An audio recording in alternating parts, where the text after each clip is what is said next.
Any parents or grandparents a little tired already from Easter? Egg hunts, baskets, all the stuff. I was at the Highlands Ranch Easter egg hunt yesterday morning. Grace has a tent and table there every year as one of the vendors. We had this perfect spot where we were between all the different places where all the age groups for the Easter egg hunts go. And, all these kids are starting to line up and get in places. The Easter egg hunt's supposed to be, people start lining up like a half an hour beforehand, right? And so right behind us is where the 2- and 3-year-olds are going to do their egg hunts. And they're with their parents, and they're just looking at them like, is it time? And the parents are like, no, it's not time yet, right? But they're doing exactly what their parents have asked them to do. And so they're just hanging out there on the sidelines waiting for the go signal, right? And across from them is actually the 7- and 8-year-olds, and the 7- and 8-year-olds, they're pros at this, right? Like they're standing along the line, they're already seeing eggs out there, they already have their master plan down as to what they're going to do and which eggs they're going to grab and all those sorts of things. Next to them is the 9- and 10-year-olds, and they're that group who's like, I'm really kind of too cool for this, but I still want some candy, right? And so they're all just kind of hanging out going, we all know we're going to get eggs, so it's fine, right? And then all around from them is the 4- to 6-year-olds, okay? Now the 4- to 6-year-olds are an interesting group because they're kind of as squirrely as those 2- and 3-year-olds. They're not pros like the 7 and above group. So they're all standing there with their parents. It's about 10 till 10 at this point. And I'm standing there, I'm greeting people, we're handing out candy, and I'm just observing this bustle, this anxiety beginning to swell among that 4- to 6-year-old group. And it's about 10 till 10, and all of a sudden I see it. About 5 kids run out into the field and start grabbing eggs. And there's this horrific look that goes across parents and kids all standing on the sidelines. What do we do? That lasted for 6 seconds. And all of a sudden, that entire field was filled with 4- to 6-year-olds grabbing eggs. Now, it's a 6-egg maximum. No. These eggs are going into the basket so fast. They're just getting gobbled up. And all of a sudden, it's 9 minutes till 10. And all the eggs are gone. Now, I want you to think about the next 9 minutes there. Because families with 4- to 6-year-olds keep showing up. Yeah. You ever been with a 4-, 5-, or 6-year-old at an Easter egg hunt and you show up to hunt eggs and there's none left? Yes. Disaster, despair, tears, and not the fake ones. Not the manipulated ones, the ones that are like, I am fully let down of the dream of Easter, right? Of what this thing was about for them, right? And tears and stuff. Here's the thing, just like those 4- to 6-year-olds, you and I are often just like that. You and I walked in, we're in our Sunday best, you put your smiles on. If you're like me, you've had 5 cups of coffee, so it's a really big smile. Put on all the airs, put on all the stuff, because it's Easter, and it's candies and bunnies, and it's supposed to be all this hoopla and joy and stuff, and yet just like those 4- to 6-year-olds, I'm guessing that some of you walked in today from a week of tears, a week of despair, a week of hurt. And whether it was this week, or even looking back 20 years ago, and all the memories, and all the experiences, or you're looking around the world and literally seeing it on fire this week. Across the ocean, down in Texas, And this morning, it sure will. Terrorism strikes again. The despair, the hurt, the pain of Easter, and hoping that maybe by walking in here this morning and putting on our Sunday best and grabbing the kids and the grandkids and the brothers and sisters and cousins and everybody coming together this morning, and maybe, just maybe something like Easter could happen. Something a little bit like resurrection might happen in our lives and in our world.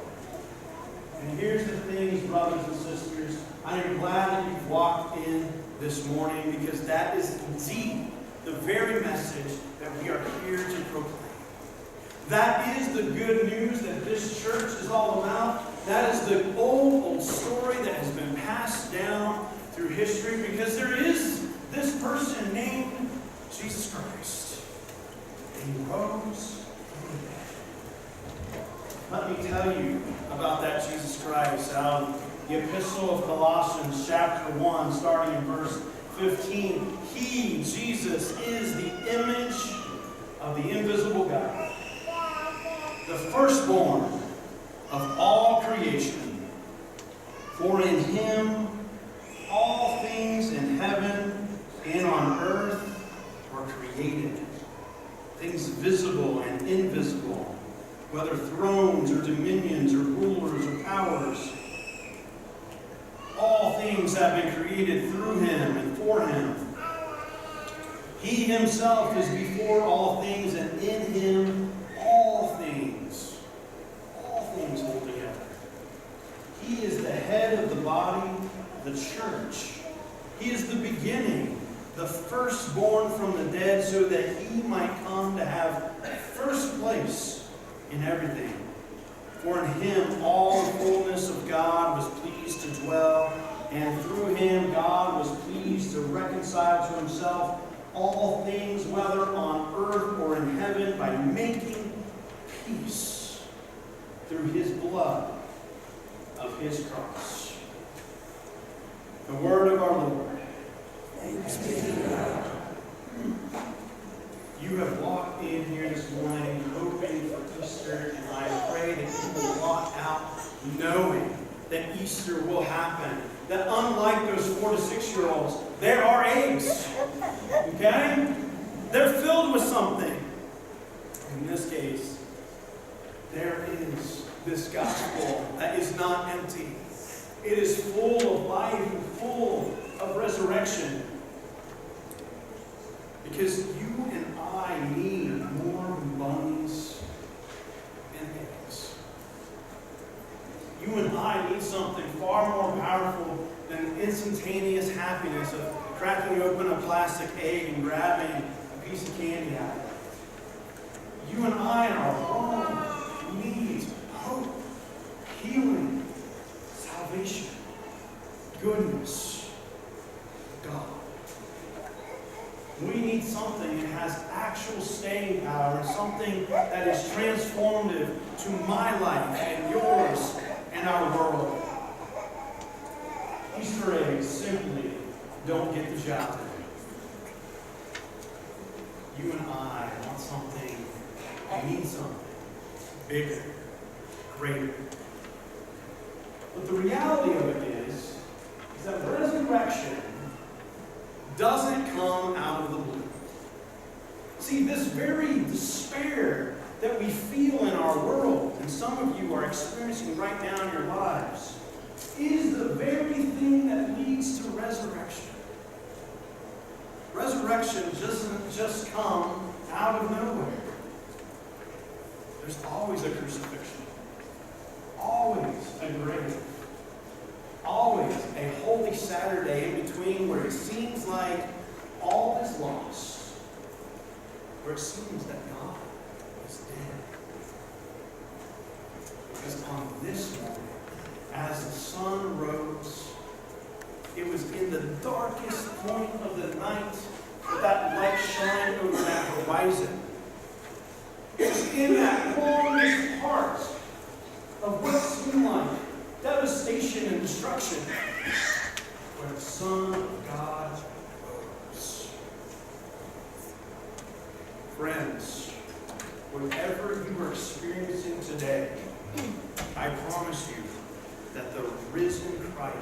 right around it, right over the horizon. That a new day is here for you.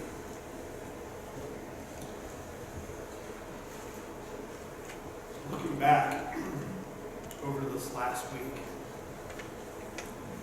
my heart was torn multiple times over and over again, watching the news, and coming alongside families and friends who lived through the events of 20 years ago, who remember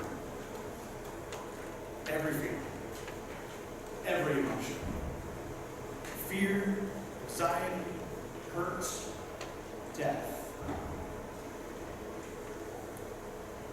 And here's the thing I've noticed over and over and over again.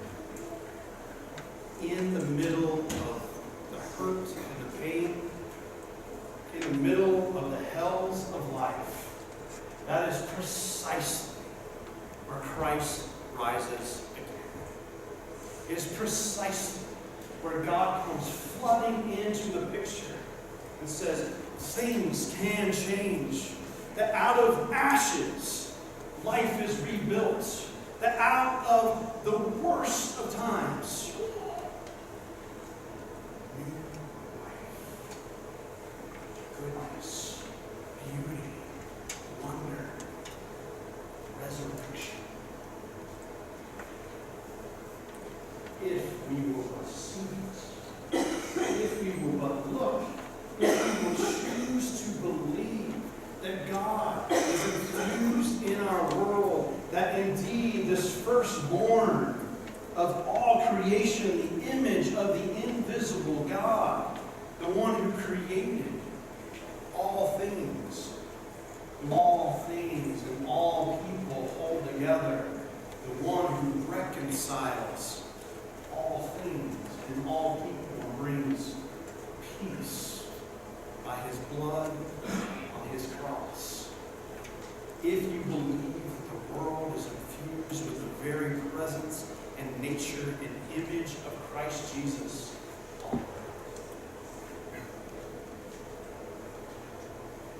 I have friends and family who lived through the circumstances, the tragedy, the horror of 20 years ago. Families who lost loved ones in the middle of all of that.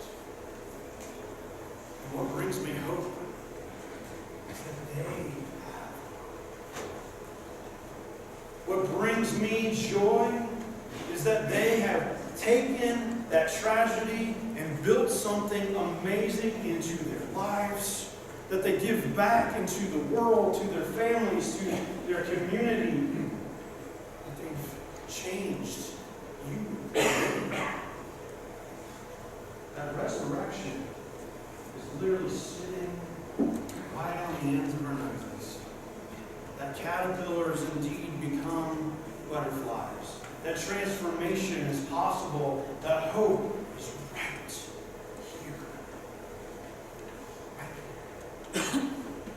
If we will but choose to see it and believe it. That what happened 2,000 years ago in this man, in this deity, Jesus Christ, was a cosmic event whose ripples shook the heavens and shook the earth and changed the space-time continuum forever.